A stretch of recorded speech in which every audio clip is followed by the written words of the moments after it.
and you need a drainage layer, a drainage plane. And I call it a water control layer because the drainage plane came from dating my lovely wife, and we both love musicals, and we were watching My Fair Lady, and Eliza Doolittle says, you need to drain. The rain in Spain stays mainly on the plain, and I turned to her and I said, you need to drain the rain on the plain. So drainage plane came from a bottle of wine watching My Fair Lady, and I said, oh, we should probably be more formal and call it a water control layer. So we need a water control layer and a drainage gap to control hydrostatic pressure, and we're good to go.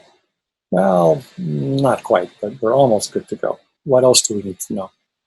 Well, first of all, there are all kinds of ways of doing it. This is taping the joints or sealing the joints with gypsum, exterior gypsum sheathing, or coating it with fluid applied, using tapes and sealants and fully adhere systems over gypsum board. We call this Barney because of the purple dinosaur effect. Huber zip. Again, we want two things now. We want a water control layer and we want a drainage gap. Now we need a little bit more physics. Only a little bit more physics, not a lot. So if I turn a cup horizontally like this and it's raining, it's not windy, it's just raining. Now a raindrop falls into the cup.